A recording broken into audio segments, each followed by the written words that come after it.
Hello সুস্থ মানুষজন, অনেক সময় আমরা ক্লান্তি, মন খারাপ বা চুল পড়ার মতন সমস্যার সম্মুখীন হই, কিন্তু বুঝি না আসলে জিনিসটা ভিটামিন ডি এর অভাব থেকেও হতে পারে। আজকে বলবো এমন 5টি লক্ষণ যা আমরা প্রতিনিয়তই উপেক্ষা করে চলি। তো চলুন শুরু করা যাক। প্রথম লক্ষণ, অতিরিক্ত ক্লান্তি। মানে হলো কিছু না করেও শরীরে কোনো এনার্জি না থাকা, সবসময় ক্লান্ত লাগা, ঘুম ঘুম ভাব হওয়া। যদি এমন হয়, ব্লাড রিপোর্টেও কিছু পাওয়া যাচ্ছে না, তাহলে অবশ্যই ভিটামিন ডি লেভেল চেক করা দরকার। দ্বিতীয় লক্ষণ, পেশি আর জয়েন্টে ব্যথা।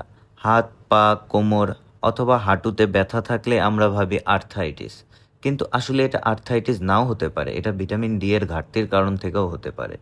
তৃতীয় লক্ষণ, অতিরিক্ত চুল পড়া। চুল পড়া তো কমন, কিন্তু হঠাৎ করে যদি প্রচুর পরিমাণে চুল পড়তে থাকে, তখন অবশ্যই একবার ভিটামিন ডি এর লেভেলটি চেক করে নেবেন। চতুর্থ লক্ষণ, মন খারাপ থাকা বা ডিপ্রেশন ফিল করা। কোনো কারণ ছাড়াই যদি মন খারাপ থাকে, তবে সেটা মানসিক না, সেটা শারীরিকও হতে পারে।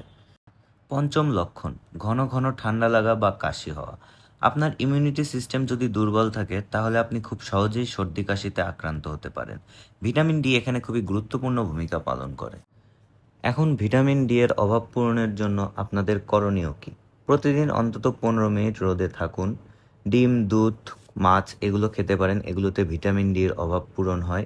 আর যদি প্রয়োজন হয়, তাহলে অবশ্যই ডাক্তারের পরামর্শ নিন। তো আজকের মতো এ পর্যন্তই। ভিডিওটি ভালো লাগলে অবশ্যই লাইক দিন, আপনার মতামত কমেন্টে জানান, বন্ধুদের সাথে শেয়ার করুন। আর স্বাস্থ্য সম্পর্কিত আরও ভিডিও পেতে হলে আমার চ্যানেলটি অবশ্যই সাবস্ক্রাইব করবেন। ধন্যবাদ।